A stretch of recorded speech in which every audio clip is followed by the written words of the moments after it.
आप सभी श्रोता मित्रों को हार्दिक नमस्कार।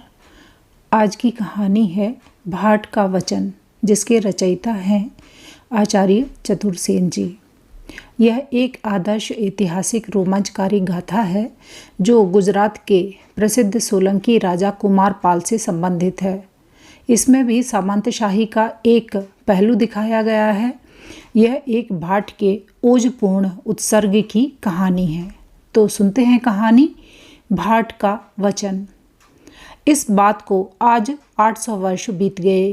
उन दिनों गुजरात पर सोलंकी राजा कुमारपाल राज्य कर रहा था। सोलंकियों ने लगभग 300 वर्ष गुजरात पर राज्य किया। उनका राज्यकाल गुजरात के इतिहास में स्वर्ण युग कहलाता था। सिद्धराज जयसिंह के मरने पर 50 वर्ष से भी बड़ी आयु में कुमारपाल गुजरात की गद्दी पर बैठा। सिद्धराज महाप्रतापी राजा था, पर वह अपुत्र मरा। कुमारपाल उसके खानदानी भाई का पोता था। सिद्धराज उससे प्रसन्न न था। अपने राज्यकाल में उसने जब यह सुना कि कुमारपाल ही उसका उत्तराधिकारी होगा, तो उसने चिढ़कर कुमारपाल को जान से मरवा डालने के बड़े बड़े प्रयत्न किए और कुमारपाल बहुत दिनों तक छद्मवेश में देश विदेश में ठोकरें खाता फिरा। कुमारपाल ही गुजरात का राजा होगा, इस बात की भविष्यवाणी एक जैन यति हेमचंद्र ने की थी।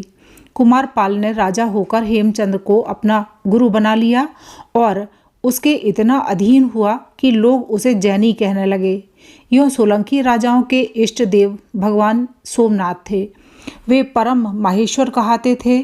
कुमारपाल का शैवों पर यद्यपि उदार भाव रहा, परंतु जैन धर्म पर उसकी ऐसी आस्था बढ़ी कि राज्य के नियमों की भी परवाह न कर उसने जैनों के साथ भारी भारी रियासतें कर डाली। उसने जैन श्रावकों का करोड़ों रुपयों का आयकर माफ कर दिया। अनेक जैन उपाश्रय बनवाए। जैन धर्मों की अनेक वृत्तियां नियत की। जैन यतियों का भरे दरबार में स्वागत होने लगा। अनेक जैन मंदिरों की उसने स्थापना की। हेमचंद बड़े भारी पंडित थे। वे तांत्रिक और यत्न शास्त्री भी थे। उन्हें कलिकाल सर्वज्ञ कहा जाता था। उन्होंने अनेक ग्रंथ भी लिखे। उनके प्रभाव से गुजरात की राजधानी पाटन संपूर्ण भारत में विद्या का केंद्र हो गई। जैन ग्रंथकारों ने कुमारपाल पर बहुत ग्रंथ रचे। उन्होंने अपनी प्रशस्तियों से कुमारपाल का यश दिग्दिगंत में फैला दिया, परंतु राजा पर जैनों का यह प्रभाव और पाटन में उनकी सत्ता का प्रभुत्व उसके भाई बंदों को रुचा नहीं। उन्होंने उनके तथा राजा के विरुद्ध बड़ा भारी षड्यंत्र संगठित कर डाला और वह विद्रोह के रूप में फूट निकला। एक बात और थी, पाटन के सोलंकी राजा शैव थे, परंतु प्रधानमंत्री परंपरा से जैन होते आ रहे थे। कुमारपाल का प्रधानमंत्री उदय मेहता था। वह बड़ा भारी राजनीति का पंडित और अर्थशास्त्री था। बहुत बार उसने आड़े समय में पाटन की प्रतिष्ठा बचाई थी। इस प्रकार इधर जैन गुरु, उधर जैन मंत्री, इन दोनों प्रबल पुरुषों के सहयोग से पाटन सोलंकियों का नहीं, जैनों का ही राज्य प्रतीत होता था। फिर पाटन में जैन सेठों के भी बहुत घराने थे। उनके लाखों करोड़ों के कारोबार संसार के देश देश में फैले थे। वे सब करोड़पति अरबाधिपति सेठ जैन ही थे। राजा जैनों के प्रभाव में था। अपने गुरु के विपरीत वह कुछ नहीं सुनना चाहता था। राज्य सूत्र जैन मंत्री के हाथ में था। व्यापार में भी उन्हीं का बोलबाला था, परंतु घर बाहर सर्वत्र जैनों के प्रति विरोध फूटा पड़ रहा था। परंतु कुमारपाल बड़ा तेजस्वी राजा था। अपने जीवन की कठिनाइयों को झेलकर वह ढीठ और बहुदर्शी बन गया था। अपने बहनोई सांभरपति अरुणोराज को अपनी बहन से एक अपशब्द कहने के अपराध में भरे दरबार में जीभ काट लेने का आदेश दिया था। वेवेरा के राजा को कुमारपाल ने एक अनुरोध पत्र लिखकर कुछ रेशमी दुपट्टे मंगाए थे। इस पर वहाँ के राजा ने कुमारपाल की कुछ दिल्लगी उड़ाई थी। इसी पर कुमारपाल ने उस पर 700 सामंत और 20,000 सेना समेत मालव राजकुमार चाहन को भेजा। उसने राजा को युद्ध में मारकर 1 लाख रेशमी दुपट्टे और 700 और दुपट्टे बनाने वाले कारीगर कुमारपाल की सेवा में ला उपस्थित किए। ऐसा ही वह काल था जिसमें जिसकी लाठी उसकी भैंस की कहावत ठीक उतरती थी।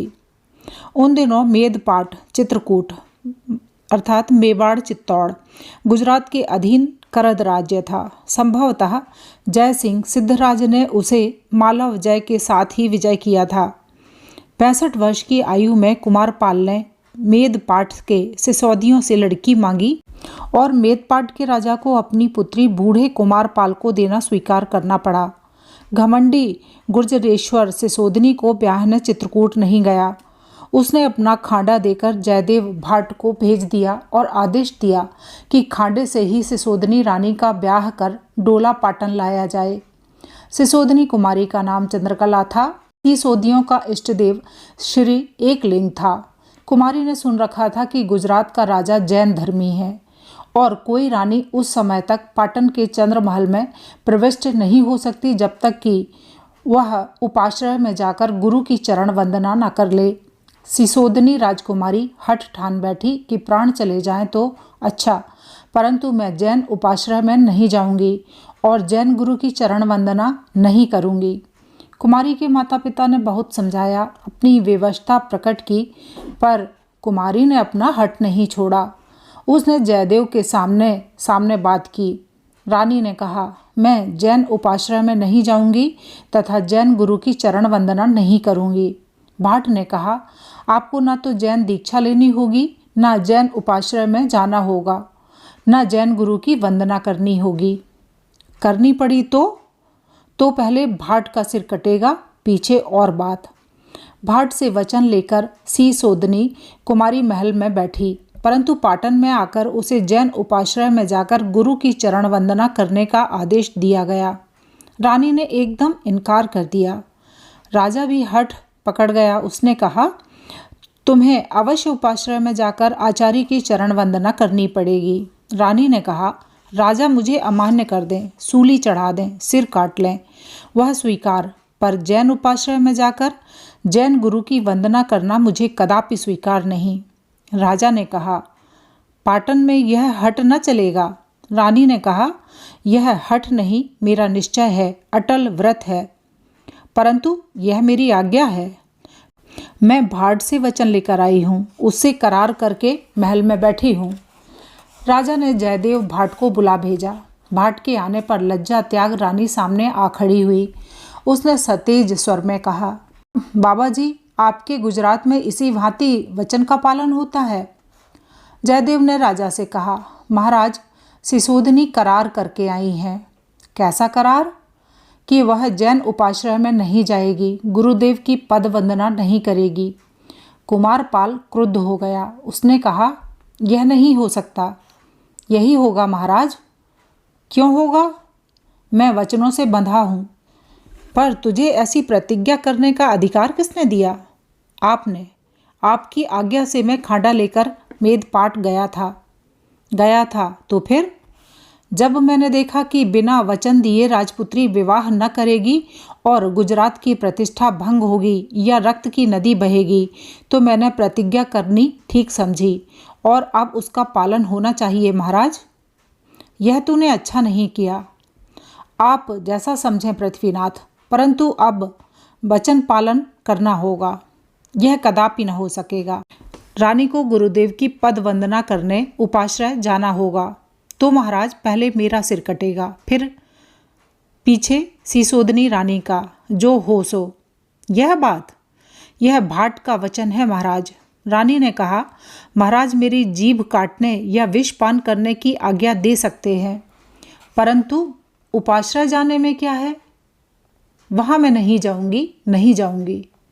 जयदेव ने कहा, महाराज, कुल धर्म त्यागने से कल्याण नहीं होगा। मैंने महाराज सिद्धराज जयसिंह की भी सेवा की है और आपका भी शुभ चिंतक हूँ। मैं सूर्य को साक्षी देकर यह वचन कहता हूँ कि भाट का वचन राजा के वचन से ऊपर है महाराज। जयदेव तेजी से वहाँ से चला गया। हवा में उसकी सफ़ेद दाढ़ी फहरा रही थी। वह सीधा राजा के भाई अजयपाल के पास गया और कहा, महाराज, भाट आपका शरणागत है।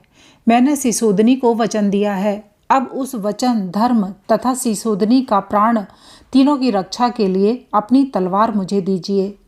अजयपाल ने तलवार नंगी करके कहा, यह गुजरात की प्रतिष्ठा का प्रश्न है। यह तलवार उसकी रक्षक है। जयदेव ने अजयपाल का विरध गाया। अजयपाल और जयदेव ने परामर्श करके यह निर्णय किया कि सिसोदिनी रानी को महल से निकालकर भाटों की संरक्षता में मेदपाट पहुंचा दिया जाए। अजयपाल की सहायता से रानी को महल से बाहर निकाल लिया गया और जयदेव के भाई बंद 200 भाट रानी के डोले को घेरकर तारों की छाह में पाटन से चल दिए। आगे आगे सांडनी पर सवार जयदेव भाट 2 तलवारें बांधे चला। उसके पीछे उसका बेटा घोड़े पर तलवार कटारी जमधर तेगा बांधकर, और उसके पीछे कुछ पैदल कुछ सवार भाट, किसी के हाथ में तलवार किसी के हाथ में लाठी, कोई धड़े दम निहत्था। राजा ने सुना तो क्रोध से आग बबूला हो गया। वह स्वयं क्रोधोन्मत्त हो भाटों को और उस ढीठ क्षत्रिय बाला को अपनी अवज्ञा का दंड देने गुर्जर सैन्य लेकर पीछे दौड़ चला। अभी 10 कोस का मैदान भी न पार हो पाया था कि गुर्जर सैन्य ने रानी के डोले को धर दबाया। सारे भाट सिमटकर मरने मारने को तुल बैठे। जयदेव ने आगे आकर डोले का मुजरा किया और कहा, रानी, अब लाज शर्म का मौका नहीं है। डोले से बाहर आओ और सांडनी पर चढ़कर मेदपाट की राह पर दौड़ जाओ। यह सांडनी 60 योजन धावा करती है। मेरा बेटा तुम्हारी रक्षा में है और मैं अपने भाई बंधुओं के साथ गुजरेश्वर से लोहा लूंगा। उसने अपनी तलवार सूत ली। जयदेव ने ललकार लगाई, भाइयों, अब अनी का वक्त है। दुनिया देखे कि भाट का वचन बड़ा है या राजा का। भाटों ने हुंकार भरी, भाट का वचन, भाट का वचन। तो भाइयों, सब कोई सिर से कफन बांध लो। सब भाटों ने सिर से कफन बांध लिया और जिसके हाथ जो पड़ा लेकर मरने मारने को तैयार हो बैठा। सबके आगे नंगी तलवार दोनों हाथ में लिए जयदेव भाट था। गुर्जर सैन्य ने भाटों को देखते ही देखते घेर लिया। कहाँ अथाह समुद्र के समान गुर्जर सैन्य, कहाँ बूंद के बराबर भाट। चारों ओर तलवारें छा गईं। कटाकटी चली ही थी कि इसी समय सिसोदिनी रानी दोनों दलों के बीच आ खड़ी हुई। उसने एक हाथ ऊंचा करके सतेज स्वर में कहा, क्षण भर ठहरो। यह मैं एक लिंग के शरण चली और रानी के हाथ की कटारी मूठ तक रानी के कलेजे में घुस गई। लाल रक्त ने उसकी सुहाग चिन्हों से भरी चुनरी को रंग दिया। उसका निर्जीव शरीर भूमि पर झुक गया। जयदेव ने उन्मत्त की भांति तलवार घुमाते हुए कहा, रंग है, रंग है, राजपूतनी का रंग है। आ राजा, अब भाट का भी रंग देख। किंतु कुमारपाल जड़वत स्तंभित खड़ा का खड़ा रह गया। गुर्जर वीरों की तलवारें उठी की उठी रह गईं।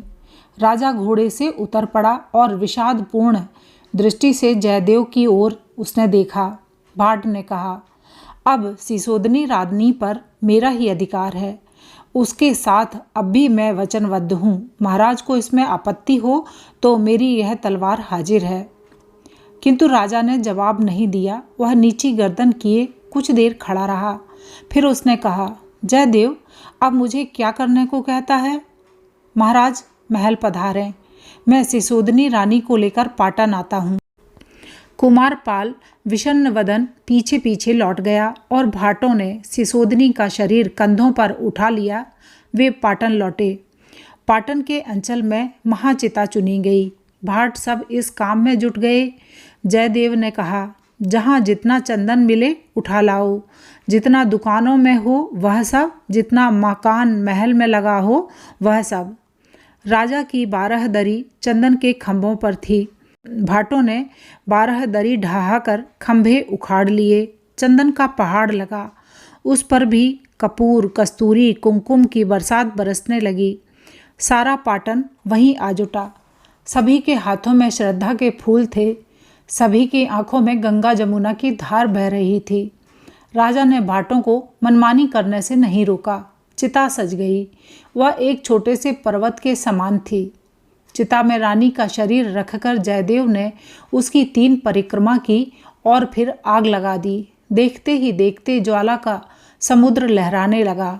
बूढ़े जयदेव ने पुकार लगाई, फट मूंडा फट पाखिया, ते लीघी हमारी लाज, तारू जाशे बरसे राज, मौत कमोते वौंधियाँ। फिर उसने गर्दन उठाकर चारों ओर देखा। नरमुंड ही नरमुंड नजर आ रहे थे।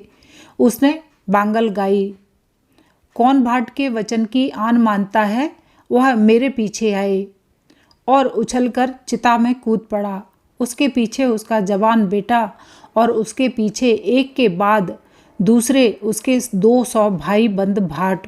देखते ही देखते भाट के देश के 200 भाई बंद सिसोदनी रानी के साथ उसी एक चिता पर जलकर खाक हो गए। एक चीख, एक आह भी किसी के मुंह से नहीं निकली। अभी आप सुन रहे थे आचार्य चतुरसेन शास्त्री जी द्वारा लिखित कहानी भाट का वचन। कहानी आपने पूरी सुनी। आपका बहुत बहुत धन्यवाद। नमस्कार।